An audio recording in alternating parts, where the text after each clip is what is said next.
Welcome to this special early edition of Chase for the Championship. We are right in the middle of the Big Ten ACC Challenge, so we thought we'd just do 2 shows this week, man. We're getting ready for 6 games to tip off tonight, including a top 10 showdown right here in Chapel Hill between UNC and Ohio State. We're going to take you live to the Dean Dome in just a few minutes. We're also going to have a live preview of tonight's game in Raleigh between NC State and Wisconsin. And, I mean, there have been plenty of big moments already this week, too. Say, man, let's just get right to it. Our first game of the week, it's a top 5 showdown in Louisville where the top-ranked Cardinals took down the new number 4-ranked Michigan Wolverines. As WEHT's Randall Parmley reports, the Louisville defense was just smothering.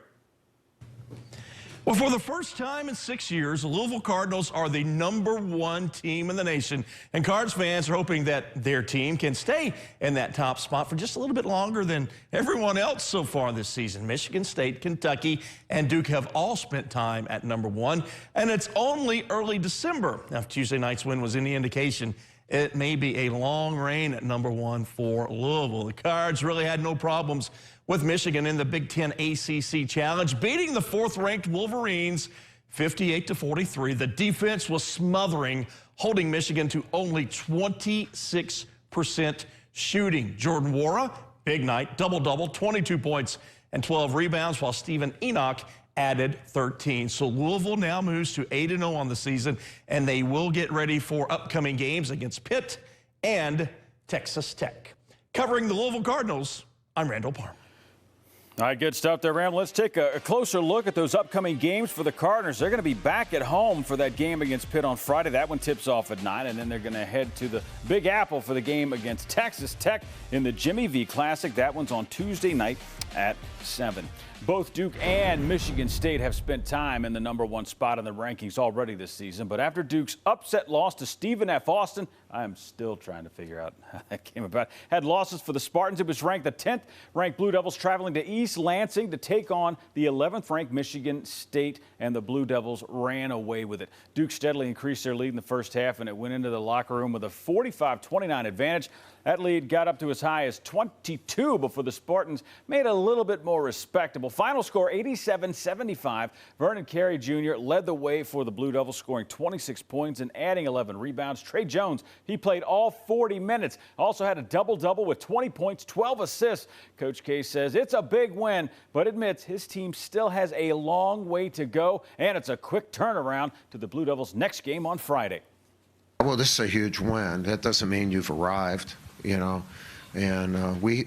we're placed in a very difficult situation. Our conference put us in a situation where we'll get back at 4 in the morning, and literally we're in the toughest week of our academic year, the week before exams. 2 of our kids took tests last night here, and now we got to go back, and then the next day, Thursday, fly to Blacksburg, and it's really not a good scheduling thing by our conference, and we'll see how our guys react. Obviously, we're real pleased, with the win. Now we got to put that behind us very quickly. All right, that game in Blacksburg against Virginia Tech is Friday night at 7, and it could be a tricky one for the Blue Devils. The Hokies are 6-2 this season, and they beat Duke when they came to visit last year. All right, moving on here. Florida State, they broke into the rankings this week on the back of a 7-game win streak, with 2 of those games coming against ranked teams and 2 close wins in the Emerald Close Classic over Thanksgiving weekend. The Emerald Classic was pretty close over Thanksgiving. Got to talk to the guy that writes that. Oh, it's me. I wrote this up. Sorry. But as WMBB's Emma Stamps reports, that win streak is now over after a trip to Assembly Hall in Bloomington, Indiana, where the Seminoles lost 80-64 to the Hoosiers. The Florida State Seminoles starting off the week on a high note, breaking into the AP poll for the first time this season after Emerald Coast Classic wins over Tennessee and Purdue, coming into a road game at Indiana as number 17. But they weren't able to get out of Bloomington with their win streak intact. Indiana took a 15-point lead in the first half as the Noles turned the ball over 6 times and were out-rebounded. Florida State would pull within 3 with just over 10 to go in the game, but Devontae Green would be too much for the Noles. He had a career night, scoring 30 points, leading Indiana past Florida State for the 80-64 win. Senior Trent Forrest once again led the Noles in scoring with 13 on the night, but FSU did not see as many points off the bench as it did in those nail-biter wins over the Thanksgiving holiday. Florida State will look to come back from this loss when they host Clemson for a conference game on Sunday. Covering Florida State, I'm Emma Stamps. That's some great stuff, Emma. Thank you. That game against Clemson on Sunday tips off at 2. We're going to check in with those Tigers coming up in just a few minutes. After a 3-0 start to the season, Boston College has lost 5 of their last 6 and 4 in a row. That includes last night's loss to Northwestern, 82-64 at home. And now this one was, this one was close until about the midway point of the first half when Northwestern used a 16-0 run to take the lead for good. The Eagles were held without a point for nearly 7 minutes. BC had 3 players score in double digits. Forward Jarius Hamilton led the way with 12 points and was also the team's top rebounder, getting in there doing the dirty work, but he just had 4 on the night. Boston College is going to try to right the ship with a trip to South Bend to take on Notre Dame this weekend. That one tips off Saturday at 2 o'clock, and then the Eagles return home to face Albany. That one is Tuesday at 7. All right, keeping things moving right along here. Syracuse was hoping to turn things around after a tough time in the preseason NIT with the Iowa Hawkeyes paying a visit to the Carrier Dome. But as WSYR's Mario Sacco reports, the Orange have now lost 3 in a row. Jim Boeheim has been coaching college basketball here at Syracuse for the last 44 seasons. For the first time, though, his Syracuse Orange start the season at 4-4. Another double-digit loss leads to Syracuse's 3rd straight loss, this time falling to Iowa. The 4 teams we lost to are just bigger, stronger, and better than we are. And we're going to have to work harder to get better, but it's obvious to me we could play a little better than we are, but those 4 teams are clearly better than we are. It's not fun. I mean, losing 3 games in a row isn't fun. I mean, if you're all right with it and you play a competitive sport, you probably shouldn't be playing competitive sports. I don't know. Losing is just a bad thing. Just a lot of learning curves here and there, just movement on offense, trying to make plays for each other, and 3 tough games, and you want to win those, but you got to look forward to the next game. You got to learn from it, and you got to get better. We got to get a lot better, and it's a good wake-up call. We got a lot of work to do. Syracuse junior guard Elijah Hughes, I think, summed it up best, saying this recent losing streak isn't fun, but you got to get back out there and try again. Well, they'll try again on Saturday at Georgia Tech. With Syracuse, I'm Mario Sacco. All right, thanks a lot there, Mario. That game against Georgia Tech starting at noon, like you said, and Syracuse is going to have a full week off before their next game. Hey, don't look now. Pitt, man, they're on a roll since losing the backyard brawl to West Virginia back in mid-November. The Panthers, they got 5 in a row under their belt. That includes an 11-point win over Rutgers in the Steel City last night. Pitt came out on top 71-60 over the Scarlet Knights. Panthers got out to a 12-point lead late in the first half, but Rutgers came storming back in the second, taking a 2-point lead with about 14 minutes to go. But as soon as they lost their lead, Pitt went on a run of their own, scoring 13 straight points in less than 3 minutes to run away with the game. Xavier Johnson led the way for the Panthers. He had 20 points and added 8 assists. For Pitt to keep their winning streak going, they're going to have to take down the top-ranked Louisville Cardinals in their own building. That one tips off at the KFC Yum Center. Still love that place, the best thing going on. That's on Friday night at 9. The Panthers then head back home to take on Northern Illinois on Monday at 7. Now, that Big Ten ACC Challenge actually got started on Monday when Miami took a long trip to Champaign to square off with Illinois. Miami led for nearly all of this one, going ahead by as many as 27 in the first half, but the Fighting Illini came storming back in the second, cutting the Hurricanes' lead to just 1 with about 46 seconds to go, and Miami held them off for the 81-79 road win. Canes guard Chris Lykes led the team in scoring with 28, and Dejan Vasiljevic had 20 of his own. The Hurricanes are now enjoying the beginning of nearly 2 weeks off. They won't be back in the court for a game until, Saturday. Wow, December the 14th. Then they're going to host Alabama A&M at the Watsco Center. All right, Clemson, they hit the road to face off against Minnesota in Minneapolis, but the Gophers came out on top, and that one 78-60. As WSPA's Pete Yannity reports, the Tigers, they're really missing that injured point guard of theirs. The Clemson Tigers have dropped back-to-back games for the first time this season with a 4-point loss against Colorado in Las Vegas before Thanksgiving, and then an 18-point defeat in the Big Ten ACC Challenge Monday night at Minnesota. In that game against the Golden Gophers, they had just 8 assists on 23 field goals, and, well, they really are anxious for the return of point guard Clyde Trapp, who suffered an off-season knee injury, and the hope is he'll be back in the lineup by early January. And Brad Brownell, the head coach, giving this recent update on Trapp and his comeback. Doing well. I think he's on track. Is it, New Year is my best guess. Obviously, that could change at any time, but I wouldn't expect him, much before that.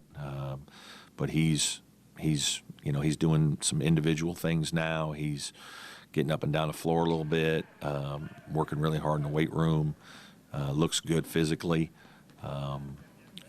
Obviously we've got to begin to progress him to where he's doing more actual basketball things. The Tigers return to ACC play on the weekend. They visit Florida State for a Sunday game. Covering the Clemson Tigers, I'm Pete Yanity. Thanks a lot there, Pete. Right now, all square in that Big Ten ACC Challenge, with each conference winning 4 games thus far. It takes 8 wins to clinch. Last year, the 2 conferences tied. They had 7 wins apiece. The ACC won it the 2 years before that and has a 12-5-3 advantage in the all-time series. You know what that means right now? It's anybody's ball game, and it could come down to the last matchup, a top 10 showdown between Ohio State and North Carolina in Chapel Hill. WNCN's Alyssa Ray is inside the Dean Dome now and joins us live. And Alyssa, I'll just ask you for your expert opinion, the woman on the ground, the one who knows everything. Who do you see coming out on top in this one? I'm not going to dare answer that question. I'm not touching that question with a 10-foot pole. And honestly, I think few people would. Ohio State is undefeated. They are 7-0 entering this one. But let's point out that this is their first away game. And the Dean Dome is a tough place to play, but Ohio State has looked good. We saw them beat up on Villanova. On the flip side, Tar Heels only have 1 loss. That was to Michigan. Michigan went from unranked to number 4 in the country in, a week? So both teams are showing that they're good so far. We're just looking for UNC to see where they stack up against a tough team this early. So who are the big players that we should be watching for? Help people at home here when they're flipping around and they land on this game. Help us help them watch this game a little bit better. Who are the names that we need to be keeping our ears open for?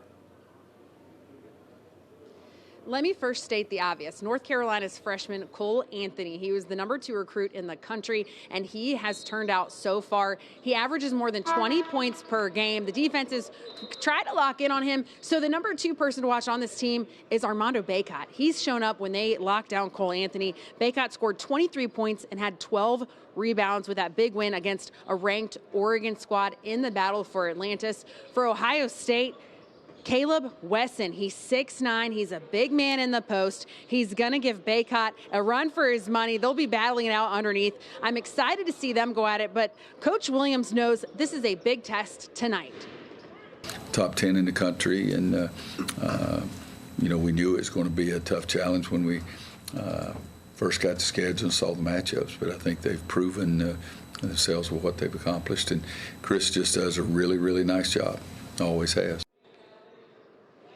Here, there, listen, before we let you go, how can the Tar Heels use that experience in the battle for Atlantis to get a win against another highly ranked team? Well, let's talk about that field for the battle for Atlantis. 4 of those 8 teams that went to that tournament were ranked at the time. One of the teams that wasn't ranked, as I mentioned, was Michigan. They are now ranked. So that was a Power 5 battle down there with all of these teams. And that gave these young Tar Heel guys a lot of experience. And I'll tell you one thing, they don't like to lose. These are 4- and 5-star guys coming out of high school. These kids are not used to losing, and they don't like losing. And it was a humbling experience when they fell to Michigan. I think they realized that, yes, individually, they are all fantastic players, but they need to play as one to get the job done. And as I mentioned, tonight will be the night we will see how they are gelling and how they play against an experienced Ohio State team. Chris? Thank you very much, Alyssa. As always, great stuff, and we'll be looking forward to having your reports down the road for this as well. Alyssa Ray, everybody, thank you for hanging out with us for a little bit. Now, just up the road from that one, the Wisconsin Badgers are going to pay a visit to NC State and take on the Wolfpack. WNCN's Todd Gibson is at PNC Arena getting ready for the tip-off. Todd, got to ask you, what can we expect out of this matchup here? It should be a good one, Chris. It should be a really good one. You know, they played again last year. All quiet right now pretty much here at PNC Arena, but that'll change in about 45 minutes when the fans start filtering in. And you know, once those fans get here, they will be in full throat against Wisconsin's Brad Davison. You might remember him from last year. He took 5 charges in this very game against the Wolfpack. 5 charges, one of which, by the way, was an actual charge. As you might imagine, his antics last year did not sit well with the Wolfpack, and NC State head coach Kevin Keatts says that cannot happen here again tonight.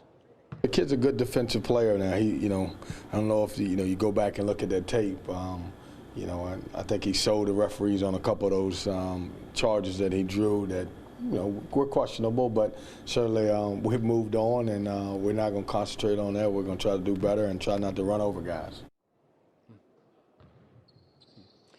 Well, Wisconsin won that game last year, 79-75. A lot of people feel that loss kept NC State out of the NCAA tournament because getting into the big dance, you have to have those quality wins. And Kevin Keatts said a win here tonight over Wisconsin would be a quality win. At PNC Arena, I'm Todd Gibson. We'll send it back to you, Chris. All right, thanks a lot there, Todd. Good stuff as always. Looking forward to having even better ones down the road as they keep piling up those W's over there at NC State. Now, those games in Central North Carolina are just 2 of the 6 you can watch tonight. So let's take a look at that full schedule, shall we? Tipping off right about now in Atlanta are Georgia Tech and Nebraska, and the 5th-ranked Virginia Cavaliers are looking to keep things rolling along on a trip to Purdue. Then in just a few minutes, around 7:30, Notre Dame paying a visit to 3rd-ranked Maryland. Of course, the Terps were in the ACC for a long time, but now they're playing in the Big Ten now, and there's going to be a lot of red on the court in Raleigh when Wisconsin tips off against NC State at 9:15 tonight. And also at 9:15, the Wake Forest Demon Deacons are in State College to try to pick up a road win against Penn State.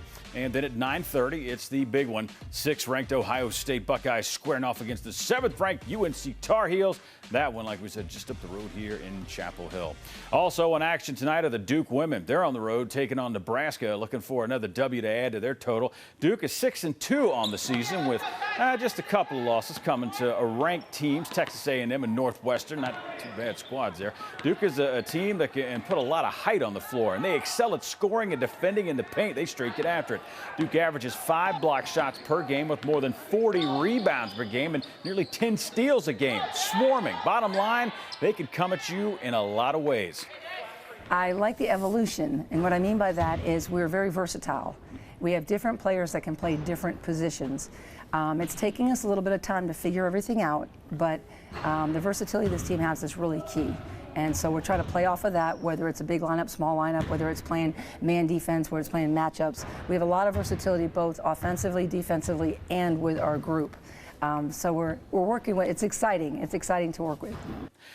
Other big games tonight in the Women's Big Ten ACC Challenge include a top 25 showdown in Miami, where the 21st-ranked Hurricanes are in the second half against 14th-ranked Indiana. Notre Dame also hosts Minnesota. That's starting at 8 o'clock. We're going to take a look at all of tonight's games when we're back tomorrow. That's right, we're coming back tomorrow at our regular time for another chase for the championship. See you then at 7 o'clock, and until then, enjoy the basketball, everybody.